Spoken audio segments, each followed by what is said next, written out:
L'ADIR et RFO, avec le concours de l'Europe, l'État et la région, vous présentent les nouveaux défis.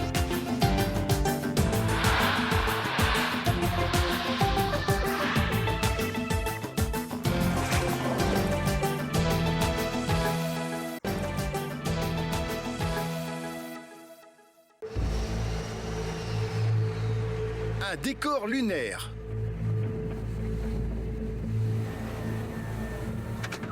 Des machines XXL. Bienvenue dans l'univers du concassage. Nous sommes au port et aujourd'hui dans cette usine, 3000 tonnes de pierre seront transformées en granulats. Des granulats de toutes les tailles. Et cette matière première, elle vient directement des entrailles de la terre.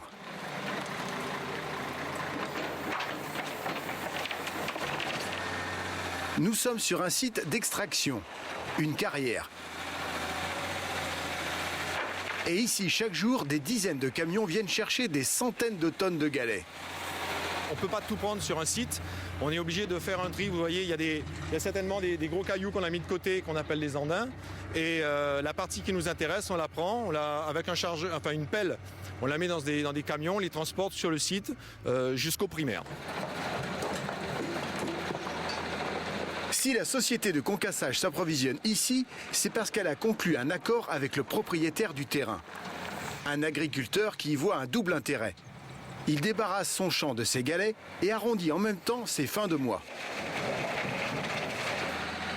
Depuis 10 ans, ce genre d'accord s'est généralisé. Car les concasseurs ne peuvent plus s'approvisionner dans les rivières. Et les règles d'extraction sont de plus en plus strictes. On ne décide pas avec un agriculteur d'aller chez lui et de dire demain matin je viens chez toi, je creuse et je pars. On a un dossier à faire, donc ce sont des dossiers qui sont très lourds. On doit respecter l'environnement, on doit des remises en état, on doit des codes de niveau, on doit faire une étude sur la faune, la flore. Donc tout ce dossier-là est préparé en amont. C'est ce dossier-là qui doit durer entre 1 et 2 années. Pour passer devant une commission, donc gérée par les services de l'État. Donc vous avez l'ADRIA, la DIREN, l'ONF, la DDE, etc. Et cette commission donc dit oui, effectivement, votre dossier il est bon, on vous donne l'autorisation d'aller chez cet agriculteur ou pas. Et après extraction des pierres, voilà à quoi ressemble un champ. À rien d'autre qu'un champ agricole avec quelques centaines de tonnes de pierres en moins.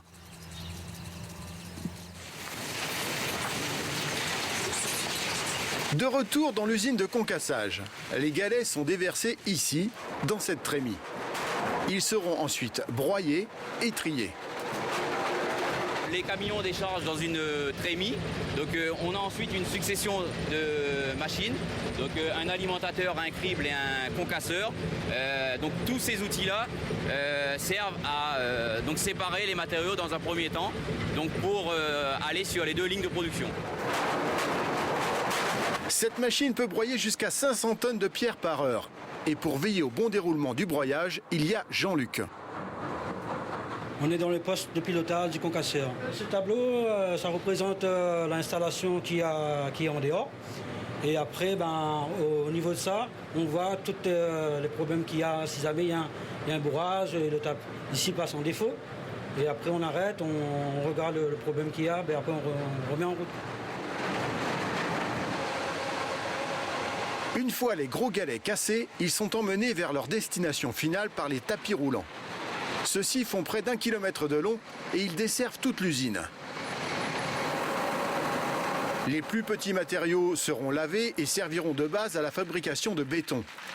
Les autres seront broyés de plus en plus petits. Et au final, ils ne feront que quelques millimètres de diamètre. Comment les Gabriel ?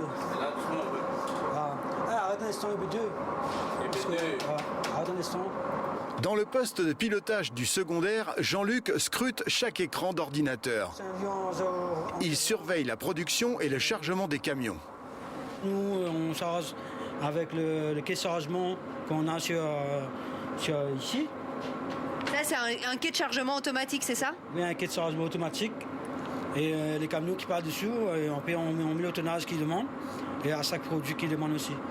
Et quand il y a beaucoup de camions, ils passent avec le chauffeur de chargeur.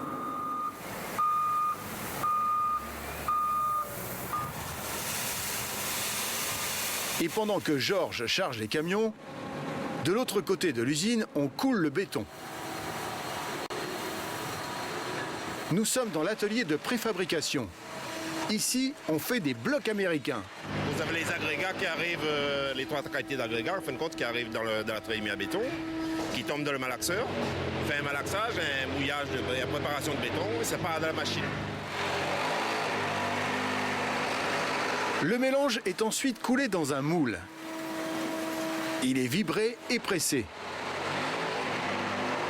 Une fois le parpaing formé, il ira pendant 7 jours en étuvage où il sera séché. Ici, c'est le laboratoire préfa. Tout ce qui est préfabriqué, normalement, il passe par ici. On fait tout ce qui est dimension et écrasement résistance. Dans ce laboratoire, les blocs américains passent en général un mauvais quart d'heure. Si on ne les écrase pas pour voir leur résistance, on les noie.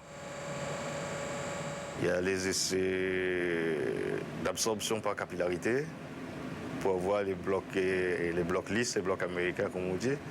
Si ils ont une tolérance, une certaine quantité d'eau, ils doivent absorber. Ils ne doivent pas dépasser cette quantité d'eau. Sinon, c'est plus valable. Tous ces tests ont pour objectif d'améliorer la qualité des produits. Une démarche que l'entreprise a complétée il y a quelques mois en faisant réaliser des tests grandeur nature pour un centre d'essai du bâtiment à Paris. Secousses sismiques, épreuve du feu et résistance thermique, rien n'a été épargné au bloc américain. Dans le cadre de la RTA ADOM, qui est une réglementation thermique spécifique au département d'Outre-mer, on a effectivement fait réaliser une étude pour connaître la résistance thermique du bloc et savoir quelles étaient ses capacités à résister à la pénétration de la chaleur, en l'occurrence du soleil, à La Réunion. Tous ces tests ont permis de voir le comportement du bloc américain réunionnais. Pour l'entreprise, c'est aussi une façon de se démarquer alors qu'elle subit de plein fouet la crise du BTP.